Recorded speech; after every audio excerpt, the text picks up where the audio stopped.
Super Mario's Wacky Worlds is a cancelled Mario platform video game developed by Novalogic for the Philips CDI system.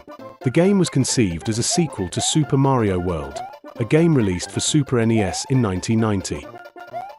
An early prototype received positive feedback from Nintendo, but the game was soon cancelled due to the declining sales of the Philips CDI system.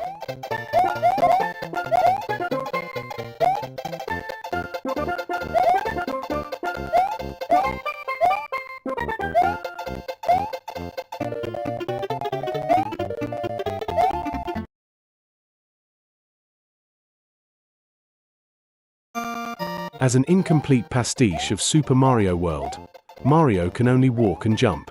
Enemies are not programmed correctly, as they disappear when Mario ends up above them, suggesting incomplete stomping implementation. Enemies cannot harm Mario, and are stopped if touched, even if it means floating in the air.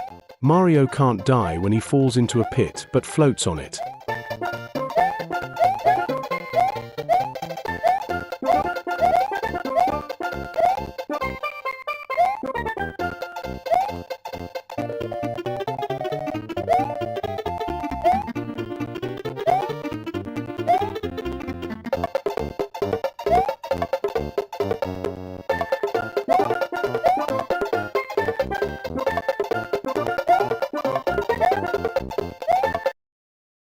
Super Mario's Wacky Worlds emerged in a time in which its developing company, Novalogic, was hoping to be hired by Nintendo. Philips obtained the rights to release CDI games based on Nintendo IPs as the result of a failed deal with Nintendo to develop the SNES CD, a cancelled CD-ROM add-on for the Super Nintendo Entertainment System.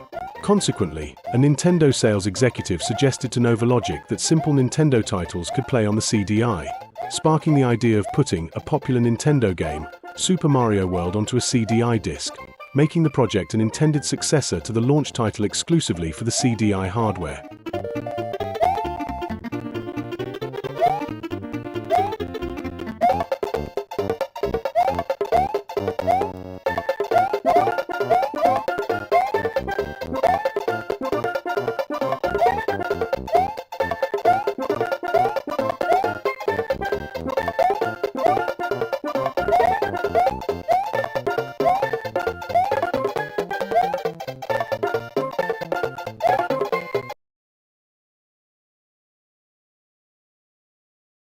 Though the developers were highly enthusiastic about making a traditional Super Mario game, partly to clear their reputation surrounding Nintendo licensed characters, Novalogic hoped to use as little money as possible on the project, which was mostly executed with the intentions of making a small amount of profit while games such as those of the Comanche series had focus. Version 0.11, the game's final prototype, an early alpha, was finished on March 3, 1993 after the project had about a year of work. Approximately 80% of the game's art, 95% of its design, and around 30% of its code were finished.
Three prototypes are in circulation, one of which was sold on the online auction website eBay for $1,000. A certain prototype, perhaps the same one as that sold on eBay, has been leaked to the internet in ISO form, and can be played both on emulators and as a burn disc on an actual CDI. The prototype contains music taken from Super Mario World and no sound effects besides the jumping sound. This seems to be an early placeholder, as the idea for the final game was to take advantage of the disc format and use a flexible audio range rather than port unimproved synthesized sound.